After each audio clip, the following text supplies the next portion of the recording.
The story begins with a scene from 1869. Two children are seen burying that board game in the dirt. They want to ensure that this game never falls into anyone's hands. Along with that, the sound of drums is heard. This board game, the Jumanji game, starts only when the drums beat. The story now moved 100 years forward, to 1969. We are shown a boy named Alan Parrish. He is the only son of the wealthy Parrish family and was also very well-mannered. But the children who studied with him used to bully him a lot. Because of this, he runs away to his father's factory. His father owned a shoe factory. There, his father realizes that Alan is very upset today, perhaps because those children were going to beat him again. Then his father says, "You should face them bravely, like a man." Hearing this, Alan places the shoe he was holding onto a ramp. That shoe goes forward and gets stuck in a machine, breaking it. Just as his father is about to scold him, Alan's friend Carl takes all the blame upon himself, because of which he gets fired from his job. After listening to his father, when Alan goes alone to confront the bullies, he gets beaten up. But at that very time, he hears the sound of drums coming from a nearby construction site. He starts digging the wall and finds a box. Upon opening the box, the same Jumanji game emerges. He brings the game home. But he had some disagreements with his parents. This elite family wanted Alan to study only in a prestigious private school, but Alan wanted to study in a regular school like other children. His father wanted to forcibly enroll him in the Parrish family's parish school. Alan was very troubled by this argument. He picks up his bag and tries to leave home. But just then, his friend Sarah appears in front of him. Now, Alan and Sarah decide to play the game. Both children hear the sound of drums. Hearing the sound, the two children decide to play that game. The two children hadn't really read the instructions properly, because the instructions said, only if you enjoy facing dangers should you play this game. And if you leave this game midway, it will never be good for you. This game was a cursed board game from Africa. Playing it could cost you your life, and you could get lost in the jungle for years. When Alan rolls the dice, a message appears, now you must live in the jungle until the dice show 5 and 3. After that, Alan gets sucked into the board game. Sarah can't believe her eyes, and the dice suddenly slip from her hand. As the dice fall, Sarah's turn is also over, and a large number of huge bats come out of the chimney. Sarah runs towards her home like crazy, and for the next 26 years, she tries to forget the shock of seeing Alan disappear into a board game right before her eyes. The story now takes us to the same deserted parish mansion, 26 years later. Two children, Judy and Peter, now live in that house with their Aunt Nora. The children were just exploring their big house when Peter hears the sound of those drums again. At the same time, he also feels that there are bats in the house. After checking the house, they don't feel anything like that. The next morning, their aunt asks them, "Shall I drop you off at school?" The children say, "No, we'll go by the school bus." After Aunt Nora leaves the house, the children hear the sound of the drums again. The Jumanji game, placed in the house, starts attracting the children, urging them to come and play the game. As soon as the children reach the storeroom, they see the game there. The children think it's just a board game, but they didn't know what troubles lay ahead. Judy rolls the first dice. As soon as she rolls the dice, large mosquitoes with huge stingers emerge from the game. If they bite someone, that person will die right there. Judy and Peter somehow manage to get those mosquitoes out through the skylight. Now they think this game is dangerous. More animals might come. So they start reading the game's instructions. It was written that if you finish the game, all these things will go back. Therefore, they decide to continue the game. Now, when Peter rolls the dice, they get monkeys that emerge from the game and wreak havoc in their entire kitchen. Now it's Judy's turn again. When she takes her turn, a fearsome lion comes out, appearing before the children in the blink of an eye. The children try to run away down the stairs, and meanwhile, Peter also takes his turn. From his turn, the same dice message appears that had sent Alan into the board game. And now, after 26 years, Alan also comes out of the board game. Alan now confronts the lion and locks it back in the room. The children are terrified seeing Alan's primitive appearance, wondering how this caveman emerged from the game.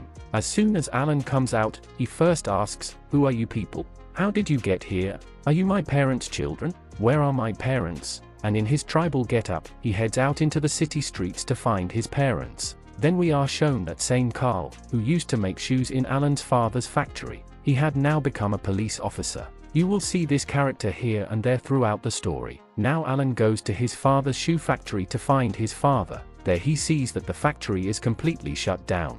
No one lives there anymore. Then he meets a man there who says that the factory owner had gone crazy ever since his son disappeared. He spent all his property, all his wealth, searching for his child. Such love is perhaps rare. Then Alan asks, "Do you know where my parents are?" After that, Alan finds out that his parents had died in 1991. And now he tells the two children, "They loved me so much," and he starts to leave them. Then, on the way, they find out that the large mosquitoes that came out of the game are now biting people in the city. Because of this, people are dying and being hospitalized. So, to save their lives, they get into a car, but those mosquitoes attack the car too.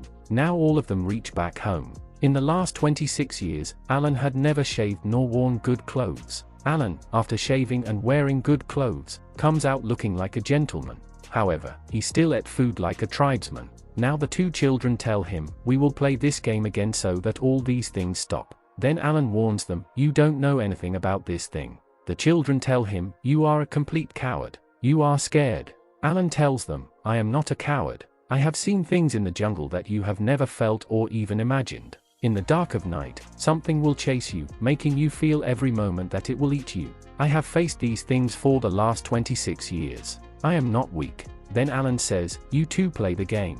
I will just watch you." Now Judy, Peter, and Alan sit down to play the game.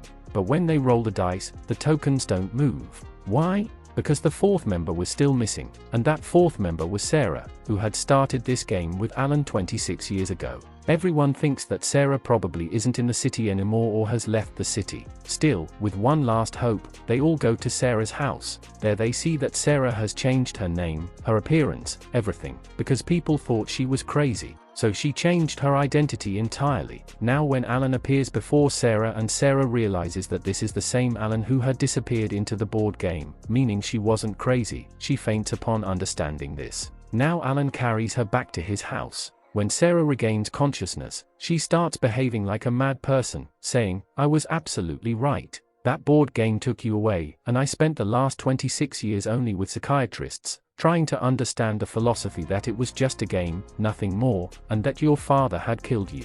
Then, after the children and Alan explain, Sarah also joins the game.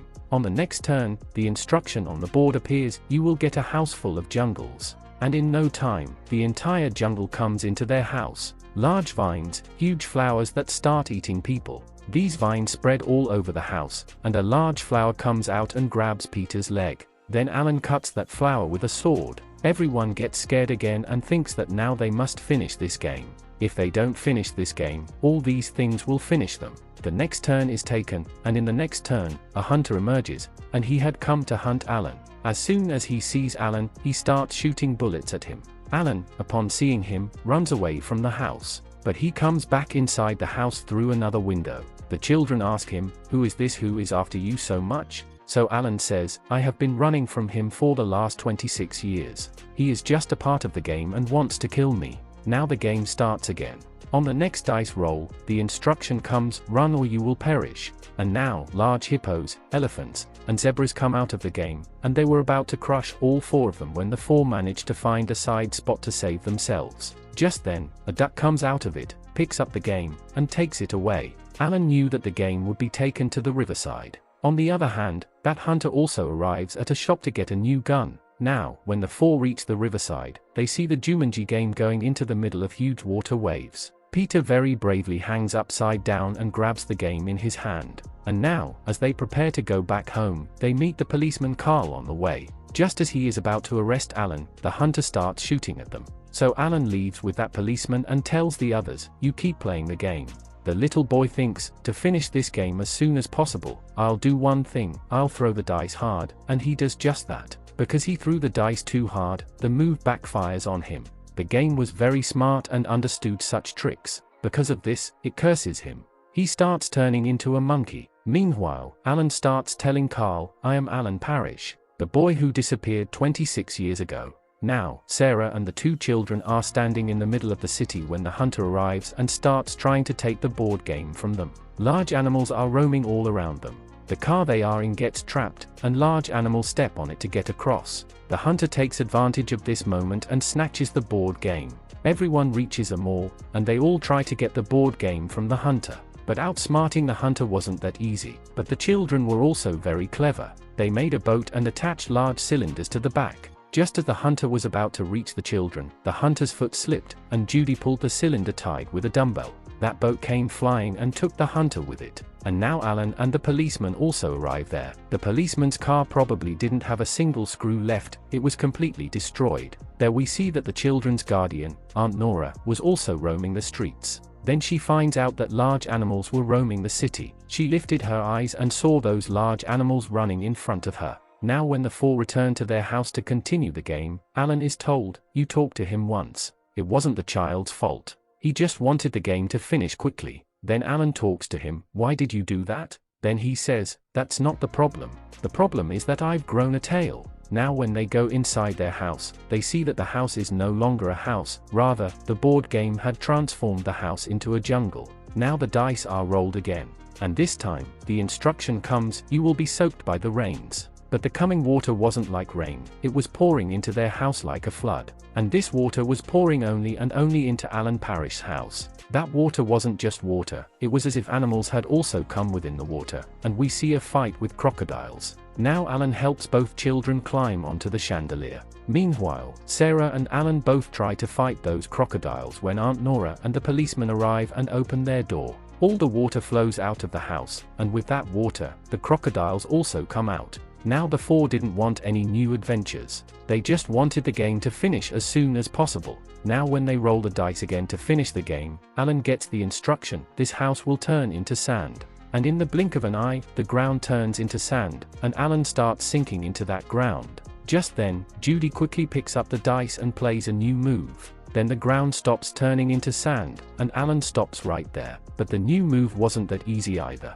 Now, 8-legged animals appear in front of them, meaning large spiders. Now those large spiders, one after another, run to bite them. The two children try here and there to kill these spiders when one spider bites Judy. Now, to deal with these animals again, it was Sarah's turn to play. Sarah takes the dice in her mouth and rolls them again. And this time, the dice result is about splitting the earth apart. Meaning, an earthquake is coming, and this earth is going to split into two parts. As soon as the house starts splitting into two, Alan, holding a tree branch, starts swinging here and there. But because the house split into two, the game also falls into that ground. Where the game falls, Alan also reaches there. Alan was about to roll the dice to pick up the game when he finds the hunter standing in front of him.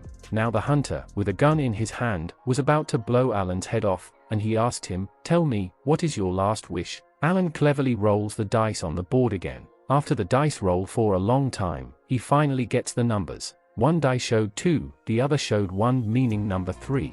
And as soon as number 3 comes, Alan's token reaches the very center, and Alan wins the game. And he starts shouting loudly, "Jumanji, Jumanji." At this very time, the hunter also fires his bullet, but the Jumanji game was now over. All the things that had come out of the board game started turning into air, one by one, and returning to the board game.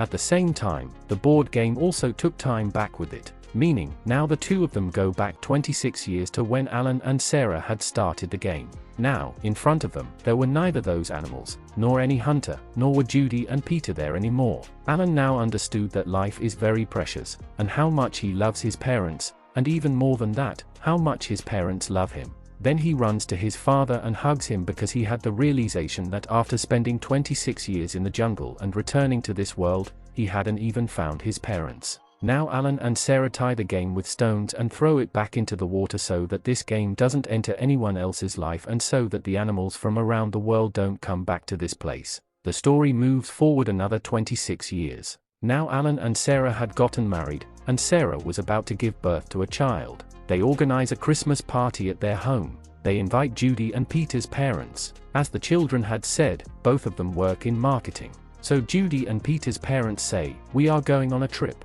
Then Alan and Sarah shout loudly, "No, you must not go on that trip," because they already knew that Judy and Peter's parents die on that very trip. And now Alan and Sarah give both of them jobs in their company. However, these children won't remember anything because time had gone back into that board game. The last scene of the story shows us that the game had resurfaced and started attracting people with its same drum sounds, and the story ends here. So, all of you must tell me, who among you saw the movie Jumanji in your childhood? Everyone, stay with me like this. I will meet you all again soon with the next movie.